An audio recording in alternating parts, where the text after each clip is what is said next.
polis ada membawa beberapa soalan, ya. Tapi daripada gaya daripada soalan yang ditujukan, saya nampak ini jelaslah memang ini ada campur tangan politik. Ini bukan polis yang buat, ini nampaknya Gani Patel yang arahkan buat. Jadi macam-macam soalan ditanya dan separuh yang tidak relevan dengan siasatan kes. Dan kita pun telah mengingatkan polis, kenapa setakat sekarang tidak ada tindakan tegas daripada pihak berkuasa. Sebab kesalahan yang nyata telah dilakukan oleh 3 orang ini, Rahim Tambicik dan 2 kawan dia. Mereka memiliki dan menayang bertayang ya di ruang awam satu video lucah. Satu kesalahan jelas di bawah Seksyen 5 Film Censorship Act dan juga Seksyen 292 Akta Keseksaan. Kenapa sampai sekarang selepas mereka mengakui membuat itu, tidak ada apa-apa tindakan sampai sekarang. So itu pun kita bagi tahu mereka lah. Ini kali kedua yang AG suruh polis siasat dia, adakah sama benda? Berapa kali saya tak tahulah, tapi memang yang kita ketahui ada arahan daripada Peguam Negara Gani Patel. Ya. Dan ini kali kedua Datuk Seri bagi statement lah. Statement yang pertama pada hari laporan polis. Sama ke yang itu? First statement?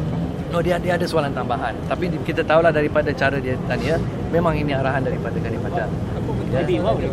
Saya tak boleh sebut sebab ini kenyataan polis. Tapi saya boleh beritahu secara dia tanya macam-macam soalan yang tak relevan. Dia tak tumpu pada laporan Datuk Seri, iaitu laporan dia 3 orang ini telah tayang ini satu video lucah satu. Kedua, mereka keluarkan satu kenyataan bertulis. Ada ingat kan? Ini diedarkan oleh mereka. Ya. Tajuk Datuk Seri Anwar Ibrahim ditulis pada masa ditandatangan The Insider masa itu. Mereka tak mau beri nama mereka. Dan dalam kenyataan ini mereka ugut Datuk Seri Anwar dan Datuk Seri Aziza meletak jawatan. Dan dari segi dan tidak terlibat lagi dalam politik. Kalau tidak, mereka akan hebahkan video ini. Ini intimidasi jenayah. Jadi itulah laporan kita. Can you give us some examples of questions for us? No, you cannot. That is a I can't. police. They will police come after me for what do you call it? You didn't get a copy of it. No, we not. No, you They normally don't give you. You said that you was asked soalan macam-macam, like Macam-macam soalan lah. So we know already this is arahan daripada to as far as we concerned irrelevant questions. arahan by who? Oh, I'm saying it's Gani Patel. It's AG Chambers.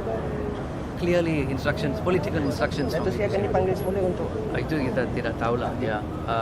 Kita harap tidak, sebab kita nampak ini isu ni bukan begitu rumit, bukan susah. Kesalahan yang nyata telah dilakukan. Kenapa sampai sekarang tunggu saja tak buat apa-apa? Ya, itu saja. Sesiapa yang tayangkan di ruang awam, jemput orang tengok, ya, dan buat satu public screening of obscene video, mesti didakwa. Orang biasa kalau pegang saja dia ditangkap serta-merta. Ya, itu undang-undang negara kita. Memiliki atau menunjukkan menerbit di ruang awam. Dan mereka buat, dan mereka membuat akuan itu. Dia mengaku saya yang buat. Jadi apa lagi? Ya. So itulah bagi kita ini dengan jelas nampaknya satu tindakan terancang ya oleh pihak UMNO PN. Untuk satu percubaan lagi untuk mengaibkan Datuk Seri Anwar.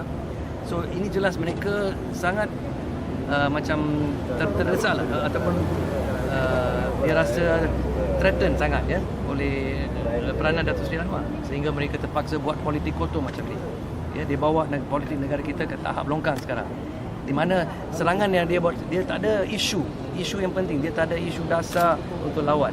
Dia hanya cuba lawan sekarang dengan politik longkang, macam bawa. Maknanya soalan tadi tidak langsung menjurus ke arah yang sepatutnya tadi, irrelevant tadi soalan. Ada sedikit lah, ada yang dia tanya macam adakah Datuk Seri okey, saya tak kenal lah orang ni lah, itu saja saya sebab.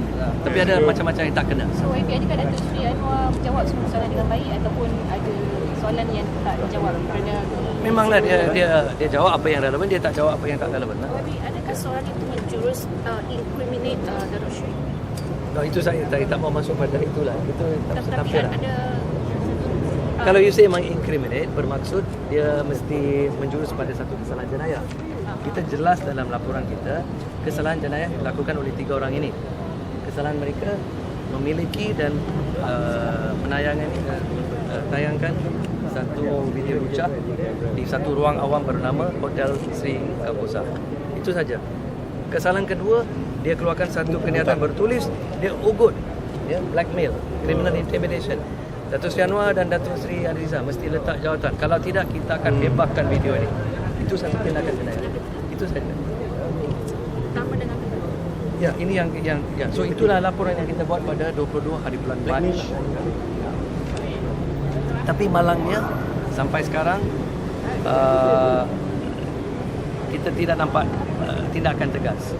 Jadi ini menunjukkan kepada kita institusi penting macam polis, kepeguam negara semua sekarang diperalatkan lah.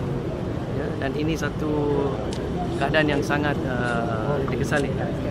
Dan ini sebabnya Pakatan Rakyat terus membawa agenda reform. Kita tidak mahu institusi macam ini diperalatkan sebagai alat politik. Mereka mesti bebas dan profesional.